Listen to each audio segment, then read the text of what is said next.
Hi, everyone.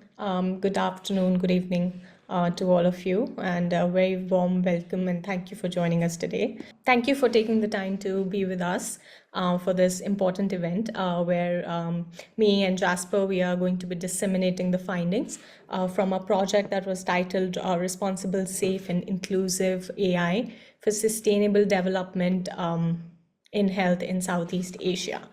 This study was commissioned and supported by the Foreign Commonwealth and Development Office UK and was conducted by our school, Soswi Hawk School of Public Health at NUS. With pleasure, I would also like to extend an invite to Jasper to come in and give a welcome note if he wishes to. And I will then go ahead and present our findings. No, thank you very much, Aprajita. Very kind of you. Yeah, I just wanted to say that I'm very happy to see the great sort of turnout for this event. And we look forward to sharing the findings with you and look forward to any questions you might have. So please go ahead. Great. Okay, so yeah, moving further. So now artificial intelligence, as we all know, can drive efficiency, innovation, and growth, especially in healthcare. It can address global challenges which are relating to accessibility and equality in access to care, especially which is a major issue in the region. And it's also recognized as a key driver of technological advancement and innovation by ASEAN. So now the study was conducted for FCDO UK, and UK has a strong history of supporting responsible AI innovation through its own national AI strategy and the AI for Development program, which this report is a part of. Now within healthcare, if we look at AI, it can particularly improve efficiency, safety, and quality. And there are a couple of examples here where AI can, for example, help record and transcribe clinical notes, which is going to further enable healthcare practitioners, doctors, nurses to spend more time with their patients and less time on typing or writing down their clinical notes. It can also help with reading and interpreting images. An example here of this is something what you can see here on the right of tuberculosis image interpretation by AI, which enables rapid analysis of these images while at the same time retaining quality. Next, for safety, AI can also help improve safety. So this is not just research on it anymore, but implementation. So there are multiple commercial vendors that have developed and are supplying platforms that use machine learning to identify potential, let's say, medication errors in prescribing, which have shown to reduce the adverse drug events by up to 80% in some regional contexts. And lastly, AI can also improve healthcare quality. As an example of it is Google's DeepMind that has the main office based in London, and that has developed a system that can identify patients with diabetic retinopathy with over 90% accuracy, which in many cases is higher actually than trained physicians. So this further enables to also screen patients a lot faster. So AI has definitely an immense potential in all of these three areas. Now, the FCDO commissioned a number of studies to map AI policies and implementation in ASEAN and assess whether they are responsible, safe, and inclusive. Our study particularly focused on healthcare and had the following four aims. So the first one was to scope all existing AI-related applications, policies, and partnerships in these countries, which is Indonesia, the Philippines, Malaysia, Cambodia, Vietnam, Thailand, Laos, Timor-Leste, and Myanmar.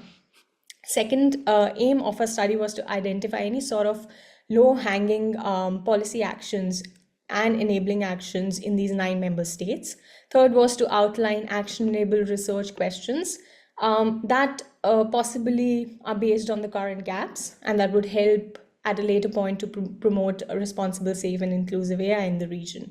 And fourth was to identify existing and upcoming collaboration opportunities to progress in an enabling environment for AI. So for the sake of this study, we defined responsible, safe, and inclusive as the following. So in this case, responsible was defined as systems, AI systems that are designed and implemented with a strong ethical framework and that promote patient well-being, privacy, autonomy, but ultimately drive improved patient outcomes. Where safe AI systems were defined as AI systems in healthcare that are the ones that mitigate the risks that patients run regarding patient privacy. For example, misuse of personal data, but also the risk of potential adverse outcomes like wrong diagnosis and treatment recommendations. And lastly, for inclusive, we define inclusive as AI systems that are accessible to all. So, regardless of their gender, disability, their socioeconomic, geographic, religious, or ethnic status, or education status, and essentially AI systems that do not increase existing inequalities and are able to address the current disparities in the healthcare system. So now we've analyzed the AI landscape in the ASEAN region according to three stages in the AI for healthcare, or what we would call the AI for healthcare life cycle. So in the first stage, if you see over here, there's a design and a that's the design and a development cycle. You can see here in the far left, where you have investors that provide equity or finance to startups, companies, universities, to develop AI systems. These startup companies need data. They need access to healthcare institutions and patient data that ideally should be representative of the patient population as a whole. So, data that is inclusive, that includes both patients from urban and rural areas, but at the same time, it also needs capacity. So, it needs both healthcare workers that are able to engage with these technology developers, but importantly, it also needs developers. So computer engineers and scientists that can come in and develop these systems. And we know from research that these AI systems are more inclusive if the people that are working on these AI systems and developing them are also inclusive. So are also representing the patient population that ultimately, the type of software that they're developing is poised to serve. Then we have the evaluation stage. So there's a design product that needs to be evaluated, and there are two components of this. One is the regulatory or the regulation component of it. So in the middle, if you see here, there are regulators, like for example, in the US, there's the FDA. In Singapore, we have the Health Sciences Authority. In Europe, we have the EMA. These regulators have the primary responsibility to determine whether AI is safe. So this is an important component of the regulatory landscape. Or health technology assessment, like for example, we have NICE in the UK, or ACE in Singapore, or HITAP in Thailand. These organizations have the responsibility to address the question whether public or private payers should actually reimburse the type of AI intervention.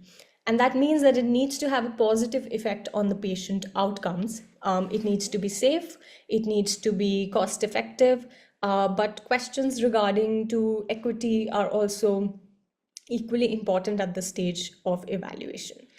And then finally, we talk about the reimbursement stage under implementation and scaling, where the question is that once you have a product that is safe, that is equitable, you need organizations to pay for it, to implement it, and we need end users to want to use it. So that requires a certain set of change at the healthcare institution level that needs adoption by healthcare providers, but it also needs acceptance and adoption by the patient population.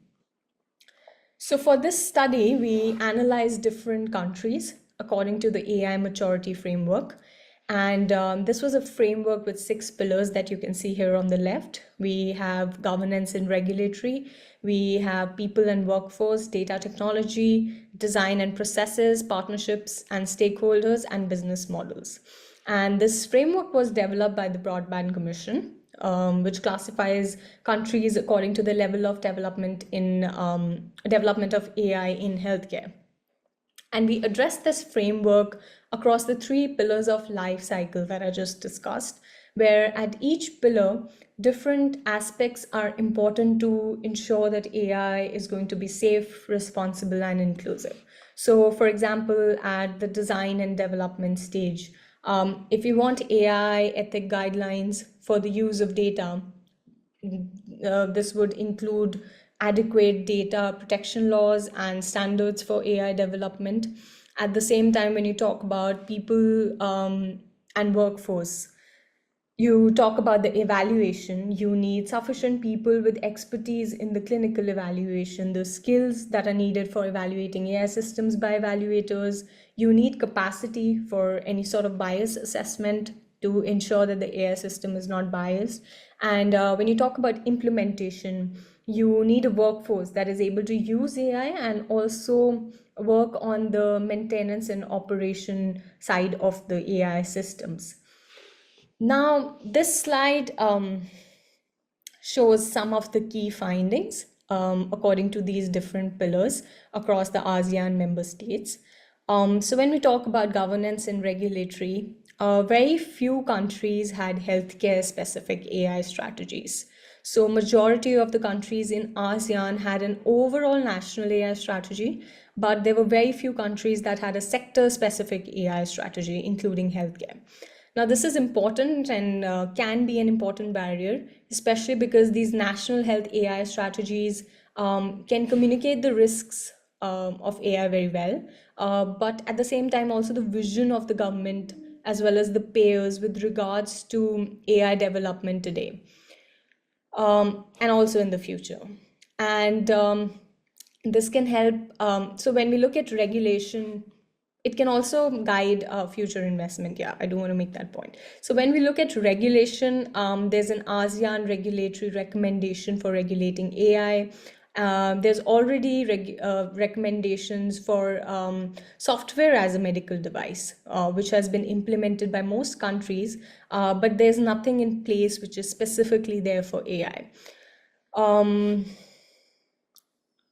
this is important. So for an example, if we use reference agencies, we know that AI, especially imaging of AI, is extremely localized. What that would mean is that if an AI is developed in a country, let's say like the UK or the US, it might not work on the same type of imaging data here in Asia. So there have been examples of the same where, for example, breast cancer screening, where we know that because there is denser breast tissue amongst Asian women, AI algorithms that are developed to detect breast cancer in the US do not perform very well over here. So all these factors require specific considerations for the regulators, which are currently often not implemented. So there are very few, if at all. Next, there are very few HTA guidelines, which is Health Technology Assessment Guidelines for AI. And often there is no legal mandate for HTA, except for in the Philippines in the region. Now, this is a particular issue because health technology assessment is a very critical step to identifying the equity effects of AI and also the effectiveness and ultimately the cost effectiveness of AI algorithms. And lastly, there's also limited post-market surveillance frameworks in AI in the region. And these frameworks we have usually seen in drugs. We call them phase 4 trials to monitor for any sort of post introduction adverse events. So anything that might not have been picked up during the clinical trial, but is picked up during the implementation and scaling of these drugs, and then they are fed back to the regulator. So currently there's very limited requirement for a post-market surveillance for AI softwares, which we think is a very important risk when it comes to patient safety. Now, when we look at people and workforce, what we found from our mapping exercise was that AI and digital literacy were rarely integrated into the pre-service or the curriculum which is there before people enter the health workforce, or even in service. That means that the courses that people are usually taking while they're, practicing as a doctor or a nurse or a pharmacist, so any sort of continuing medical education. So there were very few curricula that were focused on AI, that looked at upskilling the health workers on both the benefits but also the risks of using AI in their day-to-day clinical practice.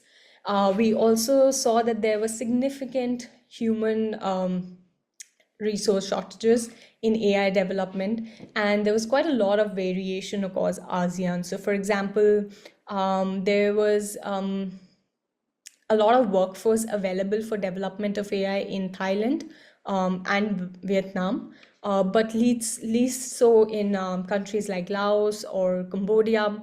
And this was further compounded by talent retention challenges, where competing labor markets overseas, because there's an increasing demand for expertise in AI in those countries, makes people working in ASEAN region or our countries with lower wages wanting to move to these countries where higher wages are offered.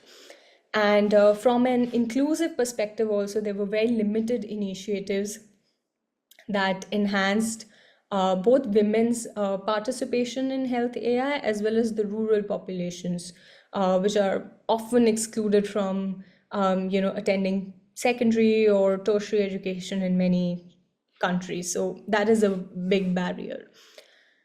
Next, when we look at data and technology, we found that the data infrastructure in countries where it was available, especially for electronic health records or electronic medical records, usually was centered around larger tertiary centers. And this introduces a certain bias because it excludes the rural population. And again, that's not, the motive. The idea is to make AI inclusive. So there's relatively lower availability of high granular and high quality data. But that also kind of depended on the country in question. For example, Vietnam has very nice open source data sets for chest x-rays. But some countries have very limited EMR or EHR data, kind of which makes it very difficult to both develop as well as deploy AI. There were also very limited data sharing mechanisms that included data sharing policies. There were unclear requirements regarding ethical and informed consent for data use. So all of this refers to using data for development of AI, and data is the foundation of AI. So I think that needs to be addressed before we, take a bigger leap. Next, when we looked at the design and processes, it was quite a bummer because we could not find many examples over here. We could not find an example where AI was actually designed based on a needs-based design process. So what this means is that hospitals or healthcare providers or the governments, either start with a tender to define the need for their healthcare system and identify the best system that can fill those priorities, those needs within the health system. But rather what happens is it's usually the other way around, where it comes from the development upwards. So the developers develop an AI system and then they try to sell it to the hospitals or the providers. Also, there was very limited evidence of patients or practitioners being involved with an AI development for healthcare. And lastly, we also saw that there was an exclusion of key stakeholders, which included patient organizations, civil society organizations, but also healthcare practitioners, which down the line might lead to trust issues. It might lead to potential equity issues, and also adoption issues, because in other words, if you have an AI system that is not developed for the person who needs to use it, it might not be used after all. And lastly, when we looked at business models, there are various countries that do offer investment initiatives for AI and healthcare as a priority sector. However, the investment climate, that varies significantly by countries, and it impacts the ability of the founders, including those from marginal populations, to sort of attract startup capital, which eventually again affects the type of people that can actually start AI startup companies in some of these regional countries. So that's again inclusivity and an equity issue. Importantly, there were some challenges also we saw in IP protection laws and enforcement. And again, IP protection is something important when developing AI. Also implementing it, and again, it's also important for startups to be able to attract sufficient amount of capital. Next, we found very limited examples of public-private collaboration for sustainable AI development for healthcare, also for employment. So this definitely could be one of the starting areas to work on. So now that we have gone through some of the gaps and discussed some of the things that can be filled up and supported, which all the key stakeholders in the area can be cognizant of, we'll talk about what are some of the regional solutions. So we'll talk about some of the things that we found during a mapping exercise that could be potential low-hanging policy actions, and we will also discuss examples of two case studies that we found from the region. So now one of the opportunities is to strengthen the overall regulatory climate of AI, given the different regulatory agencies. So there's already an ASEAN medical device directive that provides information on how to regulate software as a medical device according to the risk classification. And generally and in practice, according to this device, considering any software that is involved in diagnosis, prognosis, or the treatment of patients, it considers any of these softwares as a medical device. That means that currently this regulatory requirement excludes other things like health promotion apps or apps that are involved in step counting and other things. So those are not considered as medical device. And this is, by the way, like overall consistent. It's not just in ASEAN, it's also not regulated in other countries or regions like Europe or the United States. And an opportunity here is to kind of promote ministerial guidelines for health and AI without requiring a new legislation. So these would be interim requirements that could be based on this current ASEAN medical device directive. And we could also learn from the Singapore guidelines on artificial intelligence in healthcare, which lists out some of the specific risks that are associated with AI, which are relevant to AI implementation. This was co-developed by the Ministry of Health, Singapore. Now, the potential health impact of all of this is that it would accelerate further safe adoptions for priority health conditions in the region, while a more comprehensive framework, regulatory framework for AI can be developed or is on the way of being developed. Next, when we again is workforce development, one of a low hanging policy action. So when we look at workforce development, like I mentioned, there was very limited information that we could identify on AI literacy training for healthcare professionals. There are a number of important actions that can be taken today. So first of all, we could develop online micro-learning modules of AI basics, particularly for healthcare workers. This can be in the form of either a continuing professional education course that's very, very specific to healthcare workers, or there could be courses that healthcare workers need to take to be able to keep their licensing over time. We can create mentorship networks. There are existing networks in the ASEAN region that are working on either AI or digital health, and we can leverage those to do this. And we can integrate AI models into continuing education requirements. So that means that all the people who are working in healthcare might need to take a minimum number of courses to be able to continue to have the license, as I said.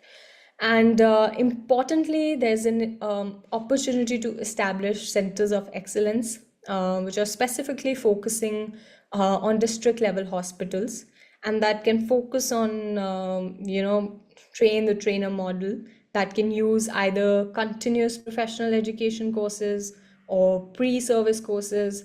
So these are courses for students that are still training to be healthcare professionals. And some examples of this are the Singapore Digital Health Literacy Program, which is the only program in the entire region. And although Singapore was not included in the overall report, but this is, I think, an important, crucial example where uh, this program is a digital literacy course for medical, nursing, pharmacy, and dental students. So this is what we would call interprofessional education program, where they get taught about the benefits, but also the limitations of AI and what it means to kind of implement it in their clinical practice. Furthermore, there are other examples of in-service education programs. For example, there's AI for healthcare using Google Colab. And yeah. Next is data standards and sharing, which is a very important action point and needs a lot of work. So there's an opportunity to improve the minimum health data interoperability standards, which are required for AI development. For example, in Thailand, during another study, we found that 80% of the current electronic healthcare records and softwares are provided by a single provider, but even within that same provider, they have different data standards used for each software version, or even under the same organization or under the same hospital, data is being collected with different standards. Now that makes it very difficult to integrate data sets and to also identify good quality data sets to train on. And so adopting core FHIR standards, that is the data sharing standards, can be key sort of low hanging fruit to improve that, and that can further improve the data quality overall, and create some sort of incentives for improved data documentation. An example that we see here was actually of good data sharing is Vietnam's Win Doctor open data set. So it was on the right. If you see, there was this large data set that was being shared and published on patients with both pneumonia, tuberculosis, and lung tumors. And it was used for training of AI, on X-rays. So the health impact is that it is going to enable the development of AI solutions pertaining particularly, to the most pressing health priorities in the region. Next, we see there's an opportunity for HTA, which is very important. And, as I mentioned, that health technology assessment is a very key component next to regulation. The main aim of HTA is to assess cost effectiveness, but also equity, and to be able to communicate that to payers of AI software. So there's an unmet need to develop the standardized ASEAN framework for evaluating AI health technologies. Now, this is because there is currently none available in any of the regulatory and HTA agencies, and there's a big unmet need for this. So there's an opportunity here to maybe establish a technical working group that could either work, under the ASEAN Health Cluster, or through an existing collaboration like the HTA Asia Link, which brings together all these big ASEAN HTA agencies. They can probably create a shared assessment methodologies that also focus on equity for AI's unique characteristic. They can develop a regional evidence repository to prevent duplications of evaluations or to share lessons. And they can implement joint assessments for different types of applications. Importantly, also build capacity in less resource member states. So the health impact of this would be that it would enable evidence-based adoptions of informed decisions pertaining to AI for priority health needs. It will ensure safety, but importantly, it would reduce barriers to regional scaling, and it would help member states that have limited health technology assessment capabilities make very informed decisions about AI technology, and particularly also about their reimbursement. And I also want to just focus on how AHIN can probably help over here, because it can be a very valuable platform for accelerating the adoption and implementation of AI. And yeah, so moving ahead, there are a couple of brief case studies I would like to present, that we did for our mapping. So this is Dr. Aid, Vietnam. It's a case study of a potentially scalable AI. This is an AI-powered diagnostic imaging software for chest X-rays. But it's also there for CT for liver cancer and MRI for rectal cancer, which shows a 91% diagnostic accuracy for detecting tuberculosis with an 80 to 85% reduction in screening time. So it has the potential for scalability. It has been used and developed locally in Vietnam, and you can see that it is now used by 2,000 doctors across more than 100 Vietnamese hospitals. Some of the key success factors here are the use of a localized data set that included 2.3 million images, including 400,000 labeled Vietnamese patient images. They also had regulatory compliance with current FDA and ISO standards. And more importantly, they integrated with existing picture archiving and communication systems and hospital systems that they kind of developed over their pilot studies, through their pilot studies. So what we can take away from this is that building AI locally on a local data set can help build a very scalable representative data set. It can also build a software that is very effective locally and further, can be tested and used in the region.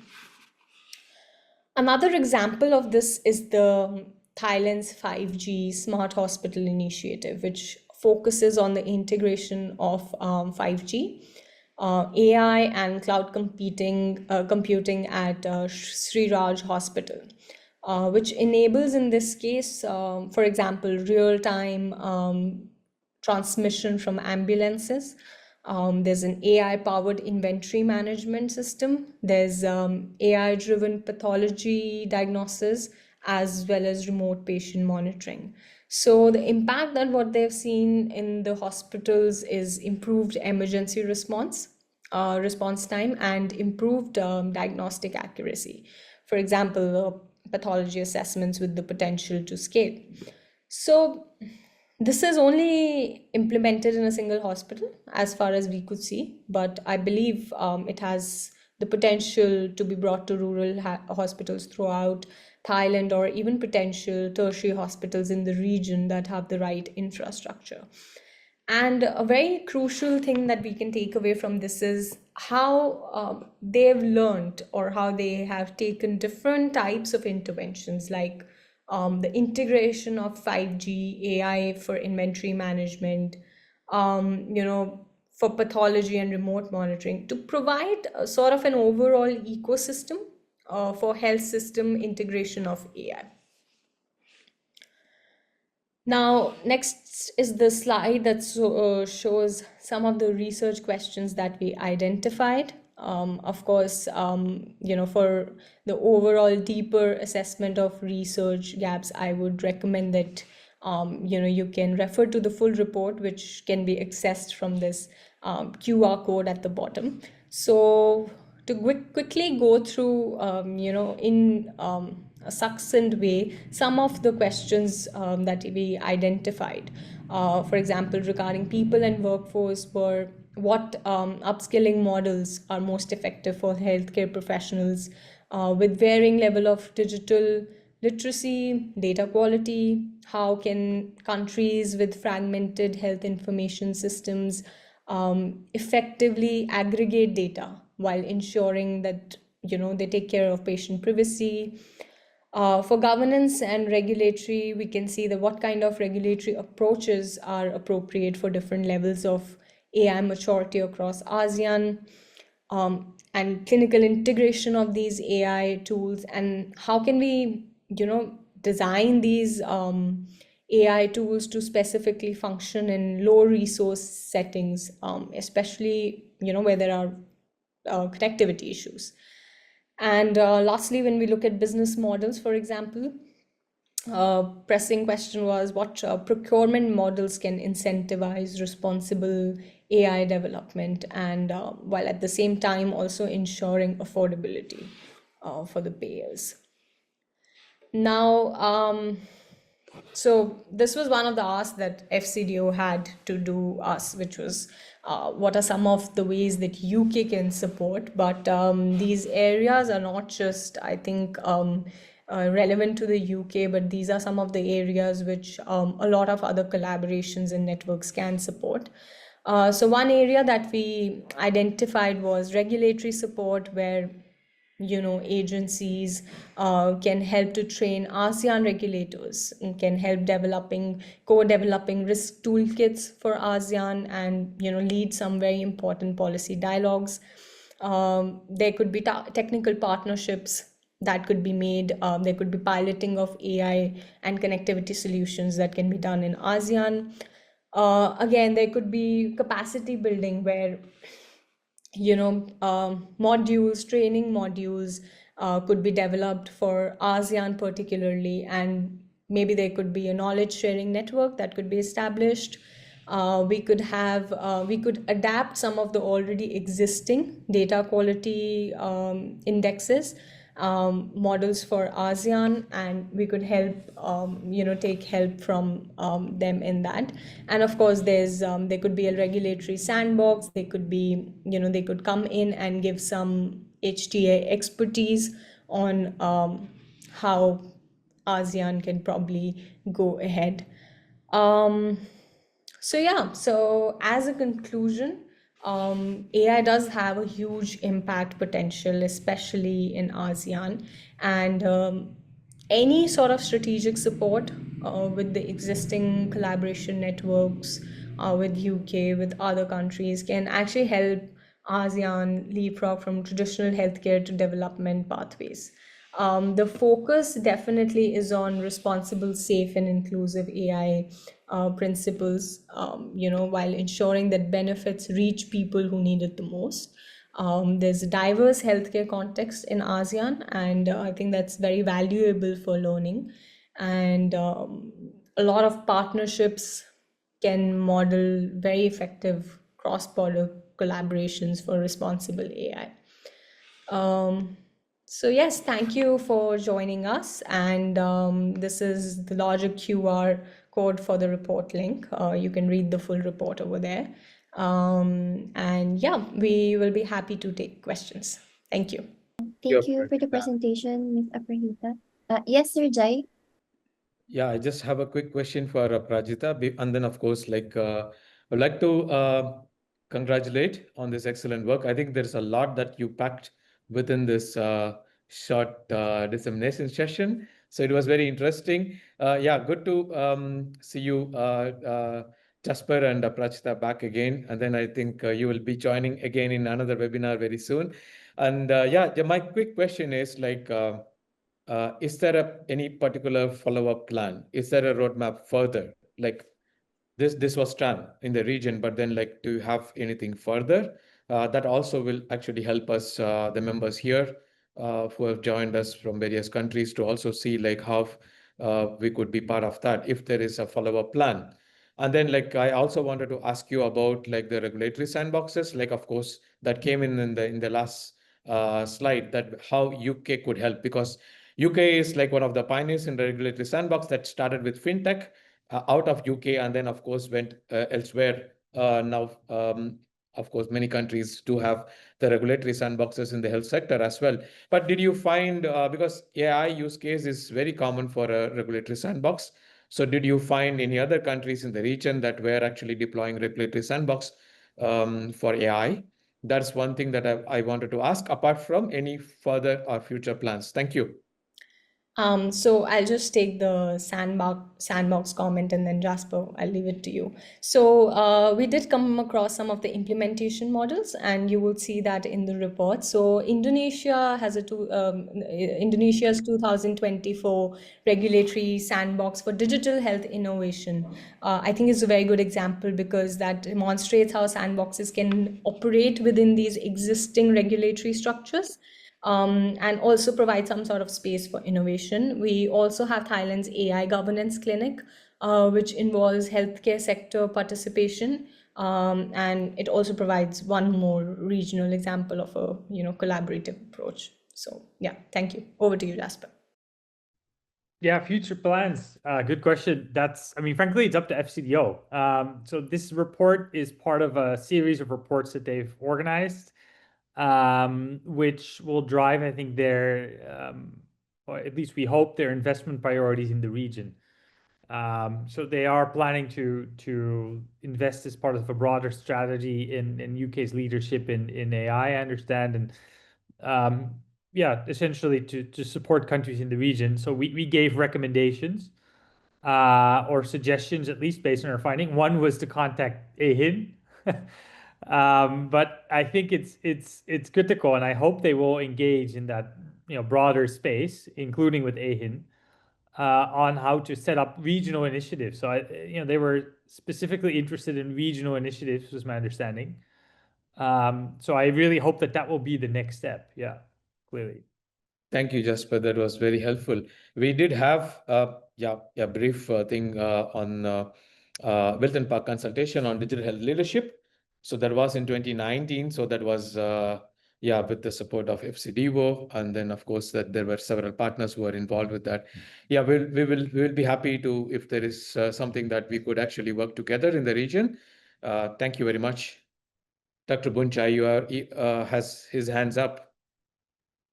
Yeah, good job. Have to get I really like the report, Jasper and Chitra, even if not the systematic review, but it's a good, really, your framework is really good for us to think about. I just came from the Precision Public Health Asia 2025. I think Singapore is the one that leading those. One of the leadership forums that we are talking. I think it's all about AI. I just want to raise this one. You see, I think right now we are similar to the period that the internet are coming. All the problem is the same: capacity building, awareness, governance, all is similar, but it's now very big. It's now very big. And you can see that a lot of example of the image AI, which is machine learning in the informatics area, health informatics area. This is the second period of the AI. We are now coming to the third period or third epoch, that is more generative AI, which is more very complex and very fuzzy, and the point that I would like to say that we can take these opportunities to see that, AHIN has worked for the foundation of the health data for almost 2 decades. But it seems like it too far to hear. But when AI came, and especially Gen AI, you have a very GPU that is a very parallel computing, and also another the algorithm, the neural network that revolutionized. But the data still biased, still not quality, still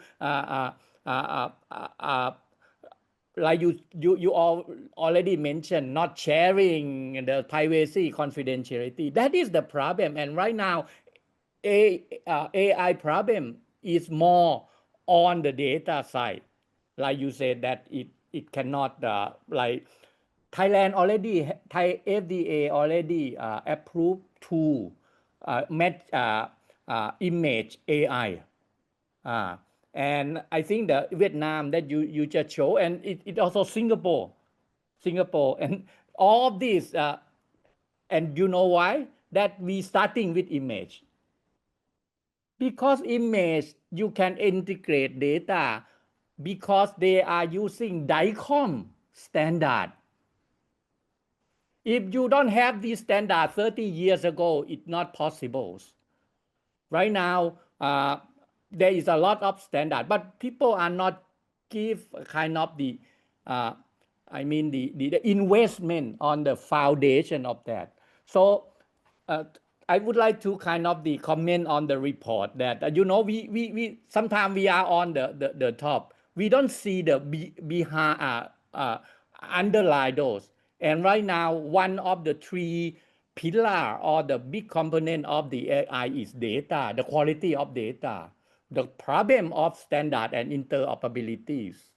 So I think country should invest more on that.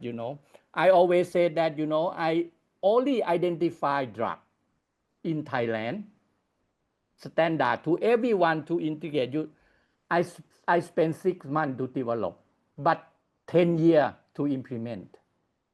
So this is common, but there is a lot of kind of the interoperability challenge, which include the human capacity, the governance, and also the gaps that AHIN already identified because of we have a very hard learning experience. So overall, I will use your frameworks. I think it is good, and it's good for the recommendation. And Singapore, if you look at the Oxford governmental AI readiness, Singapore is one of the top, top 20s. UK is less than Singapore. Korea, Singapore, the top is US because of they have the machine, right? And they have the data, they already standardized data for a long time, and also they have a algorithm, the thinking about the neural network, that is the algorithm. Japan, Korea, but ASEAN is very, so just to give you a round of the applause, and I keep working with us on this, and I thank you for the slide that we should work together with the Singapore Dukes in US and also UK. Thank you. Thank you, Dr. Bunchai. We are on the top of the hour. Jasper, I see your hand up. Yeah, I just wanted to make one last comment because Dr. Bunchai, I fully agree with what you just said, because we just last week at Inspire in Manila had Dr. Marcelo talk about the AHIN interoperability labs. And I think that's one sort of key innovation.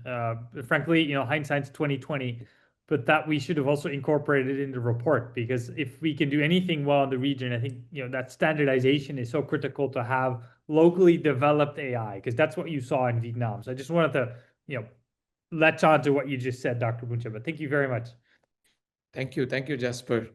Thank you, Aprajita and Jasper, for being with us today. And then it's a pleasure to have you both and then share this like a lot of information.